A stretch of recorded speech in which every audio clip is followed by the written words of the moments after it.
जय माता दी दोस्तों, कैसे हैं आप सभी। आशा करता हूं दोस्तों आप सभी अच्छे होंगे, स्वस्थ होंगे। आज मैं आपको ये बताऊंगा कि मंत्र जाप करते समय आपके मन में अश्लील विचार क्यों आते हैं, गंदे विचार क्यों आते हैं, नकारात्मक विचार क्यों आते हैं। तो पहली जो वजह होती है वो ये होती है, मैं आपको कई सारे रीज़न बताऊंगा। इनमें से किसी भी रीज़न की वजह से आपके साथ में ऐसा हो सकता है। पहला रीज़न जो है दोस्तों वो ये है कि आपके साथ में किसी न किसी गंदी शक्ति का होना। बहुत सारी शक्तियाँ ऐसी हैं जो निम्न कोटि की होती हैं और गंदी शक्तियाँ होती हैं, गंदे भोग पर चलती हैं। और ऐसी तामसिक शक्तियाँ होती हैं जो हमारे मन में काम वासना पैदा करती हैं, हमारे मन में कामुकता जगाती हैं। और जो साधक होते हैं, जो भक्त होते हैं, उनको उनकी साधना से दूर करने का प्रयास बार बार ऐसी शक्तियाँ करती हैं। क्योंकि जब जब साधक आसन के ऊपर बैठता है, मंत्र जाप करता है और वो जब एकाग्रता लगाने की कोशिश करता है, ध्यान लगाने की कोशिश करता है, तो ये जो शक्तियाँ होती है ये साधक के शरीर में प्रवेश करने की कोशिश करती हैं। जब शरीर में प्रवेश नहीं कर पाती तो बाहरी रूप से साधक के मन को मोहित करके ये उसमें वासना पैदा करती हैं, ताकि साधक का मन वासना की तरफ चला जाए और उसके जो जप साधना है वो विफल हो जाए। दूसरा जो रीज़न है वो ये होता है कि आपके अंदर नकारात्मकता का होना, नेगेटिविटी का होना। गंदी शक्ति एक अलग चीज़ होती है दोस्तों, और नेगेटिव एनर्जी, नकारात्मक जो ऊर्जा होती है वो अलग चीज़ होती है। नकारात्मक ऊर्जा क्या होती है, वो हमारी ही ऊर्जा का एक पार्ट होती है। जैसे कि हमारे अंदर पॉजिटिव एनर्जी भी है और नेगेटिव एनर्जी भी है। वो हमारे ऊपर डिपेंड करता है कि हम कौन सी ऊर्जा को बढ़ा रहे हैं और कौन सी ऊर्जा को घटा रहे हैं। जो साधक होते हैं, जो साधु होते हैं, संत होते हैं, महात्मा होते हैं, तपस्वी होते हैं, भक्त होते हैं, उनके अंदर पॉजिटिव ऊर्जा ज़्यादा होती है और नेगेटिव ऊर्जा, नकारात्मक ऊर्जा एकदम ना के बराबर होती है। ये हमारे रहन सहन के ऊपर निर्भर करता है, हमारी संगति पे निर्भर करता है, हमारे खान पीन पर निर्भर करता है, हमारे विचारों पर निर्भर करता है। अगर आप हमेशा गलत सोचेंगे, गलत कर्म करेंगे, लोगों का बुरा सोचेंगे, किसी का अहित करने के बारे में सोचेंगे, तो आपके अंदर नकारात्मक ऊर्जा बढ़ेगी। और जब आप किसी का भला करने की सोचेंगे, अच्छे कार्यों में अपना मन लगाएंगे, अच्छी चीज़ों को सोचेंगे, अच्छे विचार अपने मन में लाएंगे, तो आपकी सकारात्मक ऊर्जा, पॉजिटिव ऊर्जा बढ़ेगी। इसकी वजह से भी आपके मन में अश्लील विचार आते हैं, जब आपके अंदर नकारात्मक शक्ति, नकारात्मक ऊर्जा ज़्यादा होती है। तीसरी जो शक्ति होती है वो ये होती है कि अगर आपके साथ में कोई ऐसी शक्ति लगी हुई है, जैसे कि चुड़ैल और डाकिनी, ये ऐसी शक्ति हैं जो हमारे मन में कामुकता उत्पन्न करती हैं, काम वासना उत्पन्न करती हैं। तो अगर ऐसी शक्ति भी आपके साथ में लगी हुई है तो भी आपके मन में काम वासना जागृत होगी ही होगी, चाहे वो मंत्र जाप के समय हो, चाहे वो सोते समय हो, चाहे वो किसी भी अवस्था में हो। इसके अलावा अन्य रीज़न जो है वो मैं आपको बताता हूँ। अन्य रीज़न है कि आपके मन में, आपके मस्तिष्क में, आपके शरीर में ऑलरेडी काम वासना का होना। कई लोगों का जो शरीर होता है उसकी संरचना ही ऐसी होती है कि उनके मन में कामुकता जन्मजात होती है। यानी कि इसे हम कहते हैं कि आपकी मिट्टी खराब होना। आपके शरीर की अगर मिट्टी खराब है, यानी कि आपके मन में जन्मजात ही ऐसी चीज़ें बसी हुई हैं, जड़ी हुई हैं, वो चाहे आपके मन में, आपके अंदर आनुवंशिक रूप से, यानी कि जो आपका डीएनए है वही आपका खराब है। समझ रहे हो आप? मेरा कहने का अर्थ ये है, मैं आपको गलत नहीं कह रहा, मैं आपको सिर्फ़ और सिर्फ एक बेसिक चीज़ें बता दूँ।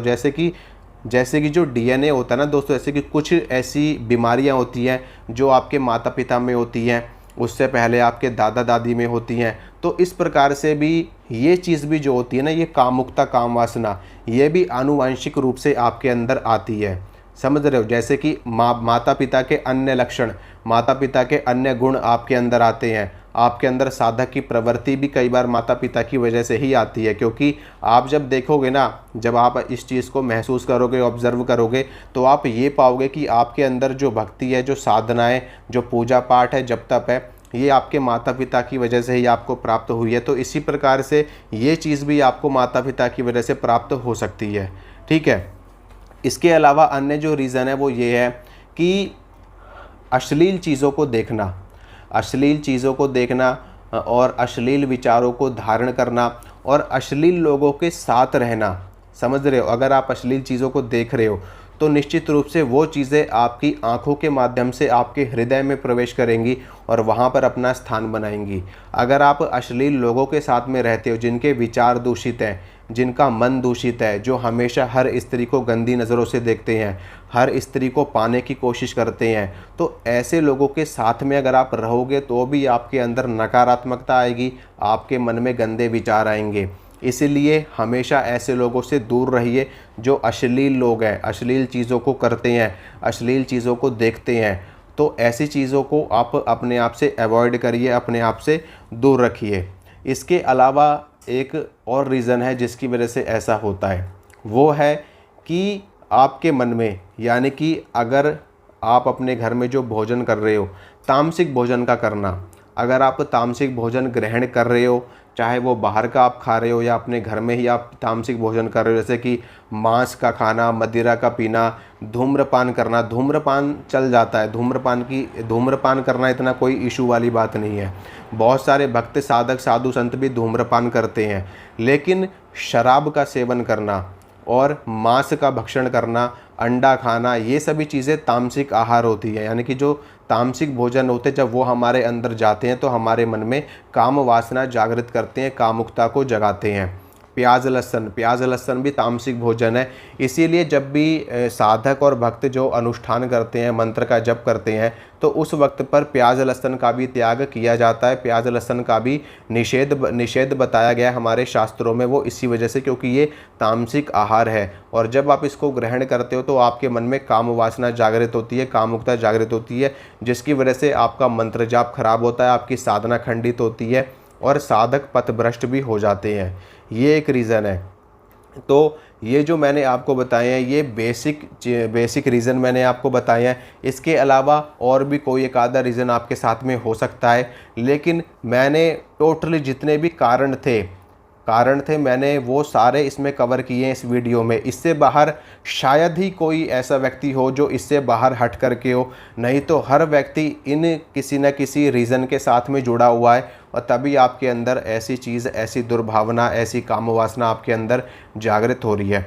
अगर आप इनसे दूर होना चाहते हैं तो आप क्या कर सकते हैं? देखिए, अगर आप दूर होना चाहते हैं, सबसे पहले चीज़ तो जो मैंने आपको चीज़ें बताई है कि अच्छे लोगों के साथ में रहिए, जिनके विचार अच्छे हों, जो अच्छे कर्म करते हों, और जो आपकी संगति है उसको सुधारिए।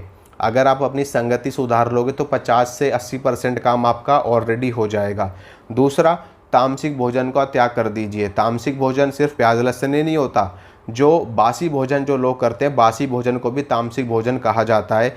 यानी कि ताज़ा पकाइए और ताज़ा खाइए, यानी कि 2 से 3 घंटे के अंदर अंदर आप भोजन ग्रहण कर लीजिए। ज़्यादा बासी भोजन कर रहे हो आप, कल का कर रहे हो, परसों का कर रहे हो, तो वो तामसिक भोजन होता है। वो भी आपके मन में ऐसी चीज़ें उत्पन्न कर सकता है। तो तामसिक भोजन को अवॉइड करिए। अंडा, मीट, शराब, दारू और तामसिक भोजन, इसका आप त्याग कर दोगे तो आधे से ज़्यादा चीज़ें ऑलरेडी ठीक हो जाएंगी। ठीक है। और दूसरा, अपने मन को, अपने मस्तिष्क को अपने नियंत्रण में रखने की कोशिश करिए। उसके लिए अपना मनोबल बढ़ाइए, अपना आत्मबल बढ़ाइए, और ज़्यादा से ज़्यादा भजन करिए और सत्संग करिए, मंत्रों का जाप करिए, मंदिरों में अपना समय व्यतीत करिए। जब आप इन चीज़ों को कंटिन्यू करते रहोगे तो आपके अंदर से धीरे धीरे करके नेगेटिविटी, नकारात्मक ऊर्जा, गंदी शक्ति, जो कुछ भी होगा सब नष्ट होना शुरू हो जाएगा, और दोबारा कभी आपके मन में अश्लील विचार नहीं आएंगे। तो अगर आपको ये वीडियो अच्छा लगा है तो वीडियो को लाइक कर देना, वीडियो को शेयर करना, चैनल को सब्सक्राइब करना। मिलूंगा आप सभी से अगली वीडियो में। जय माता रानी की।